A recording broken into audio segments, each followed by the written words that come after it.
Hello, everyone, and welcome back to Journey to Virtuous. I'm excited to have with me today a special guest. It's Miss Annycia Rainey, lyricist, poet, and founder of Restoration Station of Arizona. Miss Nisi, as we call her, has a very unique story, a very powerful story that I think is important for our Journey to Virtuous viewers. And I am excited to have you here with us. Oh, thank you.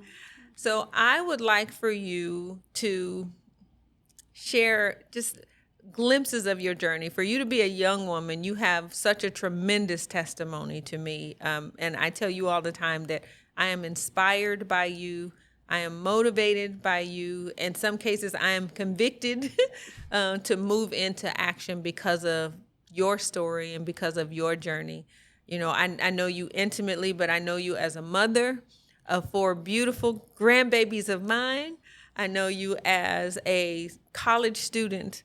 I know you as that lyricist, that founder of a nonprofit, a young woman who is just determined to thrive beyond her circumstances. And so I would love for you to share whatever you are comfortable sharing about who you are as we begin this episode of Journey to Virtuous. What do you want the world to know?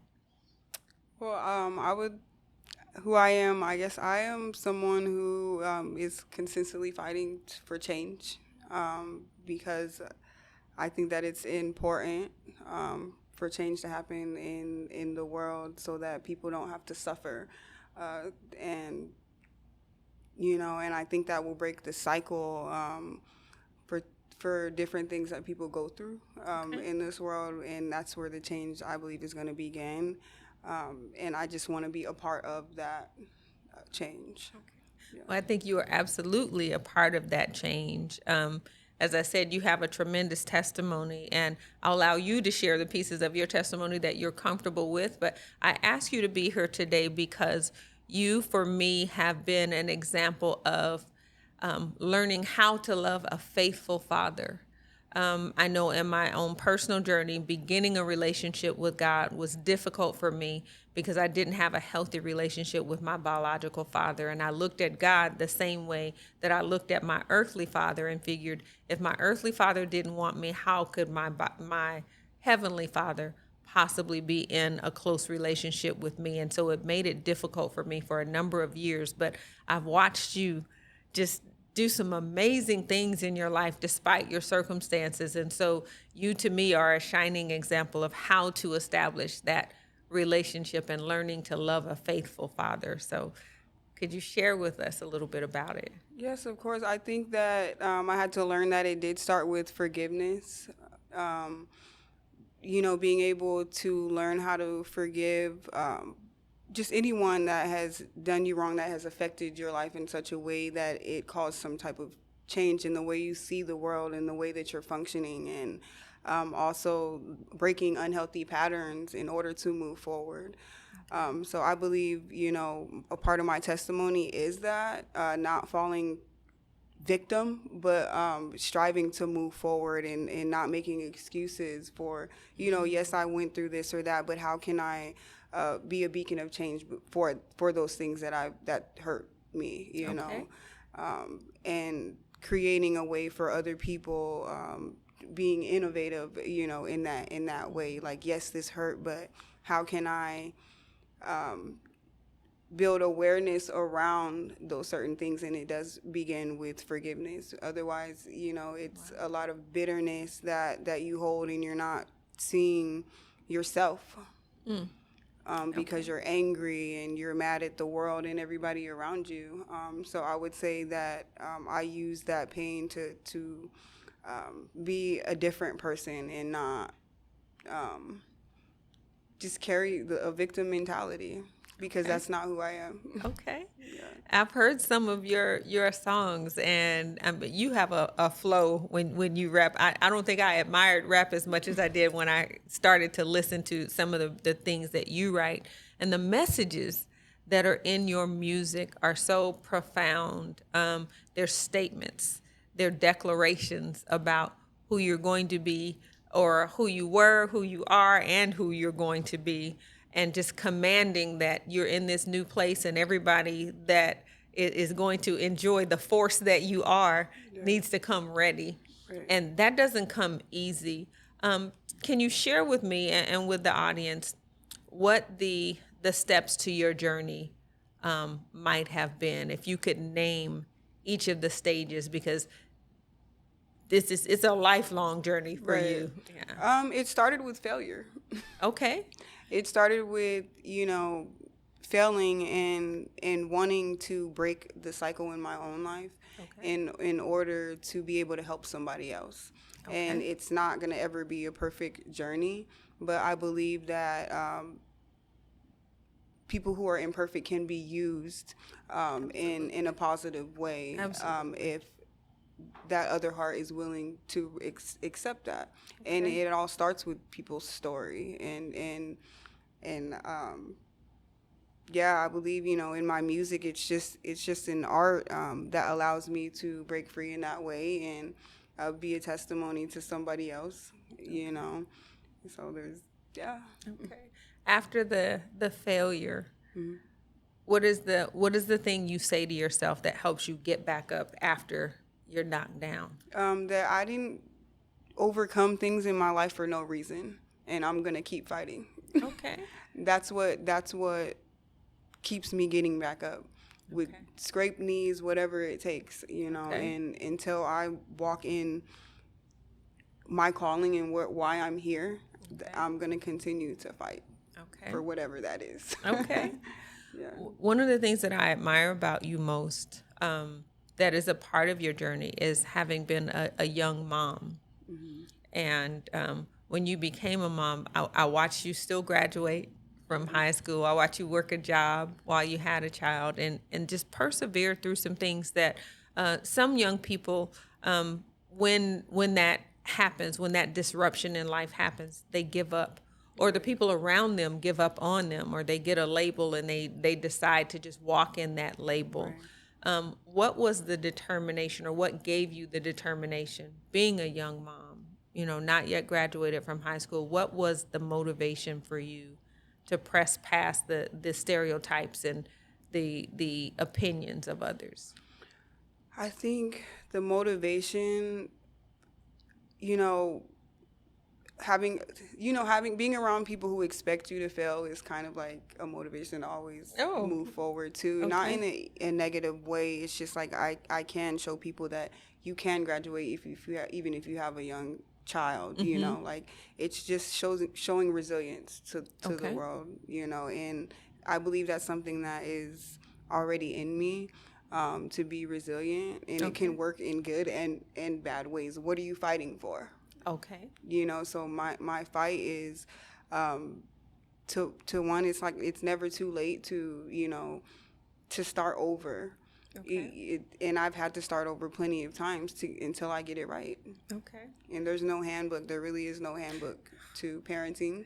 Right.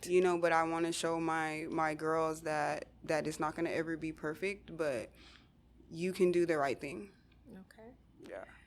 Now you are literally in the midst of college Yes. with your 4 babies, and you have your first child going to college. Yes. Yes. What do you say to yourself each morning when you think about the landscape of your life, where it is now compared to where it was, let's say, 10 years ago?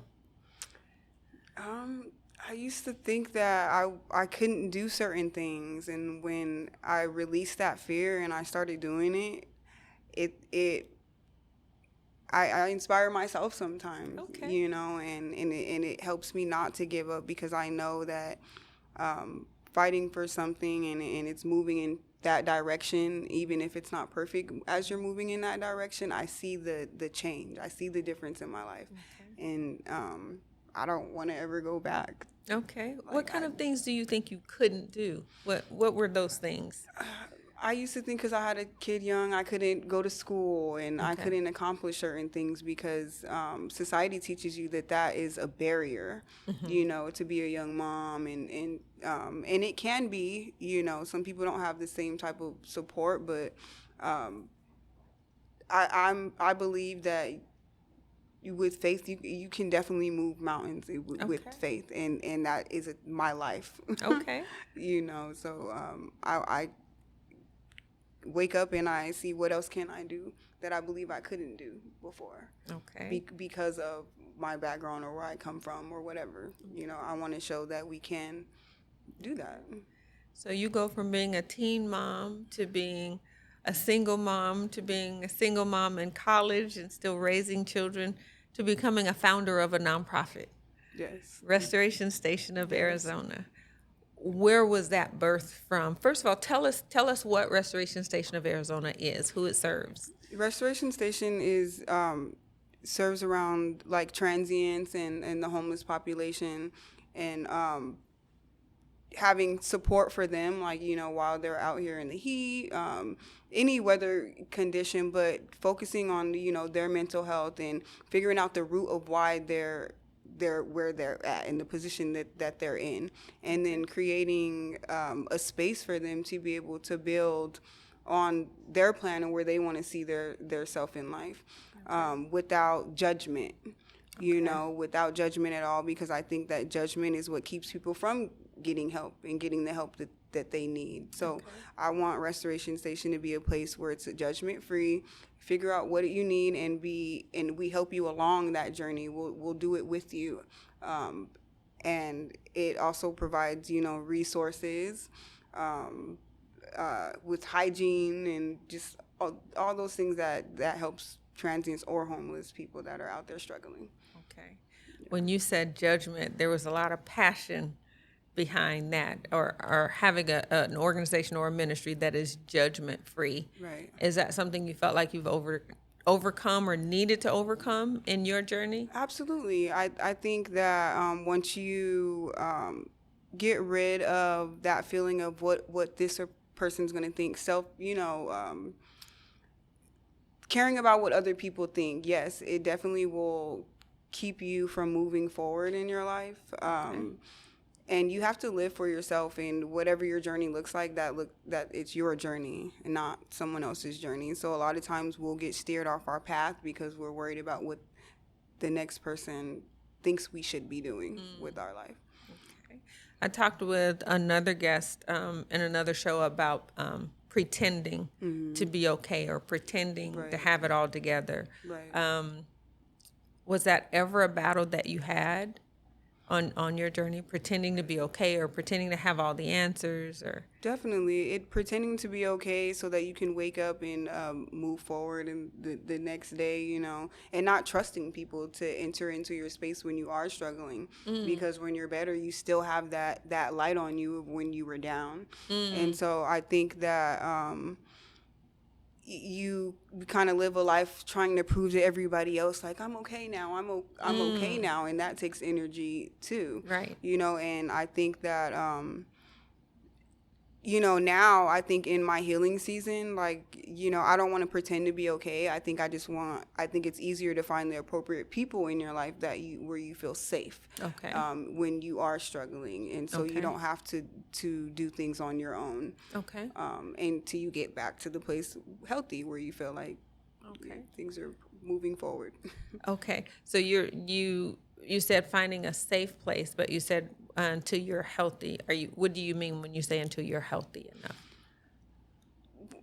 When I say healthy enough, I say making different decisions than than the past. So I think that the healing, it's a journey. I don't think anyone will ever be completely. You're making better decisions, but you're always on a healing journey. Okay. So I think that I noticed in my life when I'm making different decisions than I did before. That's specifically kind of what I mean. Just my healing journey. Okay. How has your relationship with God changed as you heal? I think that I'm allowing myself to take a step back and build my relationship with God as how I see it, not what I believe it's supposed to be. That's, I think trust kind of fell into the mix of that, because, having to trust man after, like trauma or whatever. But I think that being able to build my relationship with God on my own has definitely helped with trust and having faith and not worrying the way that I used to. I think about the way that you were raised in a traditional environment of church, and then you transitioned into adulthood and the ministry of discovery, as I call it. Who is God to you versus who have you been told he is by others? And navigating the landscape of, like you said, pretending to be okay versus being in a space of trust with God for yourself. How does that translate for you as a parent? And I ask that question because I know you to have three girls, so there Right. are three more young ladies coming Right. behind you, having learned from your total journey, and maybe not so much for what you've said as versus what you have done or what you've walked out. So how does it translate into parenting now that you're on the adult side, building that relationship with him at the same time, parenting and building a relationship with daughters? Um, I think that I just want them to know that they can have their own relationship. It doesn't need to be mimicked by anything that they see in their environment or anything. I want them to build and find their own relationship with Okay. God, and I don't want anything to be forced like on them or anything, but I do want them to know that in my life, I believe that it's very real. My spiritual life is very important to me, and prayer is extremely important. Okay. How about for your son? Does it look any different for him? It doesn't look any different for my son at all. I think that he needs to know that too. You know, that the power of prayer. Okay. Yes. It's the same with my daughters and my son, and I think that I'm in their life. I need to cover them until they have an understanding, their own understanding. Okay. Yeah. It's interesting the emphasis that you put on prayer. I took notice that the songs that you write and the raps and such that you sing, they seem to be prayers. Yes. Okay. So can you tell me a little bit about your music, your art, Yes. and how you use that? I just write. Like I just write, and it comes out, and a lot of it, stems from, if, being able to go back and using that as testimony for myself. Like, you got through this. The Okay. reminders for me, like like this is, it's okay. You can get through whatever it is that you're struggling with. So it's more of reminders for me. Okay. Do you ever intend to share your music publicly or openly? I mean, I don't mind. It is a part of, my healing, but I think that if the opportunity presented itself, I would. Yeah. Okay. I would love to ask you to share there's so many different parts of your testimony that I believe are powerful. I've known for a very long time that you're called to change a generation of young people and bring them to the Lord. I think back to the ministry of Soldier Station Yeah. and you wanting to do the step, for the girls and boys, the Right. teens, and really, show them Right. how to live for the Lord, all the way to Restoration Station and serving a population that would be considered the least of these. And young people being that voice that had been silenced for so long, for so many generations. And now I see your generation, the 30-somethings, really speaking out and standing up for yourselves, standing up against some of the traditions of things that have been done in my generation. I would love to have you give a piece of advice to that young warrior, because that's how I see you. You've overcome so many things that most people would just say this is enough, or decide that they're not worthy of walking out purpose. Right. What piece of advice could you give to a young person that knows they're called to do something great, but maybe they're struggling with their confidence, or maybe they think because of what they've been through, whatever that is, they're not fit to serve? I think that it's important to ask for help when you're struggling. I think it's important to be self-aware about what you're really going through, not being blind to self. Okay. Forgiveness definitely, and literally just don't give up, And I know it's easier said than done, and to love yourself. That should be number one. Okay. To definitely love yourself, because when you love yourself, then it's a clear view for everything else coming in front of you. So, Okay. yeah. How long would you say it took you to actually love yourself? This year. This year? Okay. It took a while, to learn as I begin my healing journey and what that looks like. Okay. Okay. Yeah. I'm a proud mom. Yeah. I am a proud business partner. I'm excited to see what Restoration Station is going to do. I look forward to having you back on to share more and go deeper depths. I also actually want you to prepare for me to invite you back to actually perform for us. Okay. Because the messages in your music and your poetry are very, very powerful. And for young people in particular, my generation, it would often be said that children should be seen and not heard. And then I think that gave way to so much for our young people to have to endure unnecessarily. And so for you to be a kingdom warrior, for you to be a soldier of God, standing up to the adversities in spite of what you've gone through, more people need to hear your message, and they need to hear your story, simply to understand that you can get through anything with God. Yes. All things are possible. That scripture is real and true. And for those of you that may be watching, and though you don't have all the detail of Miss Annycia's journey, her performing name is Free. And so I want you to look forward to seeing Free here on the show again, simply to hear her poetry, possibly hear some of her songs, and perhaps you'll play your guitar for us as well with those songs. But I look forward to you all joining us to hear more about her testimony, more about the victories that are going on in her life. And Miss Annycia, I want you to continue being great, continue walking out the work that you are doing. You have a tremendous story to tell that is impactful for not just your generation, but those coming after you, and even liberating some of those that are in my generation, because we all need to be free. Yes. So thank you for being here. And thank you all for joining us on this episode of Journey to Virtuous. I hope that you find yourself in a state of being free, and I hope that you'll join us again for our next opportunity here on Journey to Virtuous. Thank you for joining me on my podcast, Journey to Virtuous. Please like and subscribe. If you'd like to know more about the work that I'm doing, please visit me on social media at thezioninstitute.org or Whisper Consulting, or also Sean Pearson Journey Coach. You can also find me on one of my websites, thezioninstitute.org, thezioninstitute.org, or whisperconsulting.com. That's WISPHER